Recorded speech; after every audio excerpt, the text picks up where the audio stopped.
Do you DJ any Hispanic spots right now? Not really, man. I'm sticking to the concerts right now. I haven't really been doing many clubs lately. If you do get into or you get a gig where it's like Hispanic, I would say I don't know if you got into Corridos Tumbados Of recently. course, man. But that's the biggest right now. Oh, Bro. I Right now they're know, dude. fucking booming. I know, Right now, you put any man. Corrido Tumbao and everybody's gonna know that Any shit. Peso dog. Pluma's gonna go I was about to crazy. say, any Peso- bro. Any Any Peso Peso Pluma, Pluma's bro. gonna. I've been getting a lot of requests for that, like almost as much as Bad Bunny. Oh yeah, bro. Really? Peso Dead Pluma ass, right now bro. is as big as I don't. Mm-hmm. He's not in the level of Bad Bunny, No, not obviously, yet, but he's building up. He's building up for sure. His man. rise is as equal as Bad Bunny's rise was. whenever he came. Absolutely. And we're just talking Absolutely. about this before the We're we watching even the got game. here. Yeah, we're watching the game. And we're talking about how Corridos Tumbados, for a while, and even in Mexico, the most of the chart was taken over by Puerto Ricans, Colombians, Mhm. because of the land trap, the reggaeton. Yeah, scene. yeah. And that was only because, this is my hypothesis on it, was that it was more of a, or theory on it, sorry, is more of a, because there was a generational change in Mexican music, where the young people, it was mostly corridos, but like the old school corridos, you know? Of course, yeah, and, yeah. And the most thing And that like was, Tejano and stuff like yeah, that. the you Tejano, know? and I think the music that was mostly played in Mexico was more banda. That was Yeah. like the past 10 years, Yeah. past previous years, it was just banda. That was the main. And they were stuck. And they were stuck in that. They were Yeah, stuck in yeah. that. There was no generational change. There was nothing that the youth could relate to. Unless it was banda and you had to be in love to listen Yeah. to that shit, or hurt. Or Yeah, hurt hurt for sure. to man, feel that for type of music, sure, you know? bro. But there was Yeah, nothing bro. like for us to wild out, you know, to like to feel have that fun. shit, you There was know? no fun music coming Yeah. out. That's Yeah. where like like your Puerto Rican artists and everybody else in the Latin community was like really eating because they're coming out with the fun music. Yeah, and I think Shit. Peso Pluma was, and he talked about it in the interview, where Natael Cano, Unirache, those were two of the biggest artists that really changed the tone and making that generational change. There's also, and I was watching this because I was reading an article about like how the Corridos Tumbados started, and the article was talking about the history of corridos and all that, and then they were mentioning the Breaking Bad. Remember the scene where it's like they're With singing the the corrido Grupo. of Walter White and shit. I was like, oh shit, that was the kind of like one of the first times that you heard like a corrido where like a new put it in generation. everybody's face. Yeah. And what's it called? Yeah, putting that into like Natael Cano was pretty much one of the, how do you say it, the mogul or the I would say he was probably like one of the real like, first to break into it, because like, you look at I was whenever we're talking about it, I was telling him that what Peso Pluma is going through, it reminds me of how Bad Bunny came in like 2016, 2017, because they loved it or hate it. there was a big shift of reggaeton the to Latin trap. reggaeton to Latin trap. You had your Daddy Yankees, Don Omar, yeah. and then Yeah, like Anuel and now shit like that. Anuel, Ozuna, Bad Bunny came through, and it's just like a freaking different wave, and that's Yeah. kind of similar what's happening with the corridos tumbados and just corridos in general. Just you had Peso Pluma, Gavito, Natael. Nata, Junior Junior, H. and it's cool like they're collabing as well with the ones Yeah. that have been established, so you don't get that envious as much as like and you know what's another artist? Shout out to all my OG Mexicans that are gonna know this, Espinosa Paz. I don't know if y'all ever knew who Not that was. familiar, man. He was one of the biggest, bro. I was growing up in middle school. That was his music was the shit back in the day, you know. But he's one of the first Mexican artists that started talking about the collabs, because back in the day, Mexican artists did not collab They for didn't shit. want to, Yeah, it man, was yeah. always like, we're doing our music and that's it. And now the new generation is way different now. Now they're using each other to collab with different songs. Yeah. And they use their own fans to become better.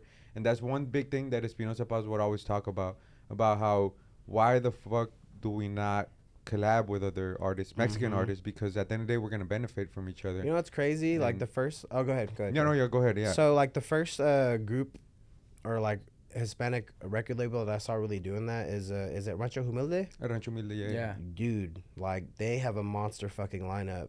And they all work with each other, you know? Jimmy. Yeah. That boy Jimmy. You know, and I watched like my homies back home in Abilene were showing me like their vlogs and stuff like that, and like these guys are living like rappers, bro. Like I feel like that's another thing that's like that generational thing. It's like they're living the lifestyle that people want to see. They're living the stuff that like you hear in like American rap music. They're talking about it in their music. They're just talking about like in you Spanish. know, yeah, exactly. You know, like with the guitars. with guitars and drums. bass and stuff, bro, and tubas and shit on stage, like. But they're talking about like making money and getting women and clubbing and the cars and the jewelry and stuff like that. Like, I feel like that is one of those things that helped it traject the way that it is because that's our generation. You know, like no matter where you are, like any I know more Latinos that listen to rap music than like, you know, like a lot of like white people that I grew up with and stuff, you know.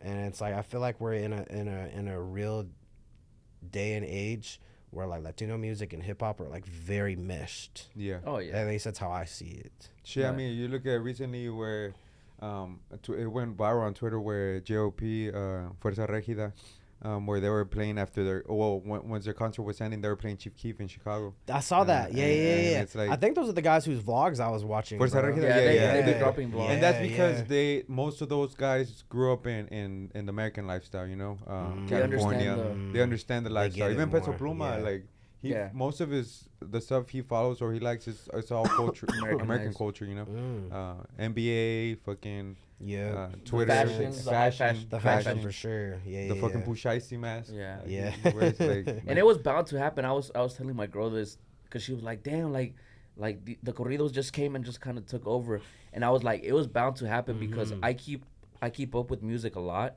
so like in the underground scene, 2020, 21, and 22. There was a lot of small artists and grupos. They would drop like bangers, like good ass songs. But they weren't consistent. Like a grupo, you'll hear about them like once or twice, and they'll drop a banger, but they just didn't stay consistent. But now you see the new artists, like they're actually collabing and like they're actually on the billboard and shit like that. So it's kind of funny how like the underground you do get to it first, but then you take. Like there's a new artist that really comes through the light and then just takes it more like mainstream. You know, but talking about that, you know who also we didn't mention and they actually kind of like blew up a lot with a lot of big songs, but then just kind of died down with Corridos Tumbados was Tercer Elemento. Tercer Elemento with Chris from Cali too. He was big too, and I don't know what happened with the group. I think it got separated. Chris is now his own artist. But he was another big artist that I think they even had beef with Nata, that Nata was stealing his whole style. Because Chris was way before Nata started. So we got to put a shout out to him too, because he was one of the first ones with Corridos Tumbados with Gerardo Ortiz. When they dropped that fucking, what's it called? The Aerolínea Carrillo. You couldn't even understand. He was literally like... he had his braces, his... Oh, damn, it's like that. Yeah, he was super young. People can make it was a mumbo corrido. Mumbo corrido. I didn't start dropping stuff like that in my DJ sets until I started working with the A-list guys. Oh, for us? Yeah, dude, because like and this was recently? About a year ago. It was last summer, bro. And he specifically told me, he was like, yo, you got to drop corridos in here. And I was like, what? Like, I listened to that at the barbecues with the family and shit like that. Like, they want that in the clubs here. He was like, oh, hell yeah. Like, especially like when it's like last call and everybody's about to go home and stuff, bro. Like, they singing their hearts out, bro. It's funny because every single time, bro, already in the that's when Mexicans or Hispanics shine, bro. Because like I'll shout out my African American folks, my black folks that like are my homies too when we go out with them and shit.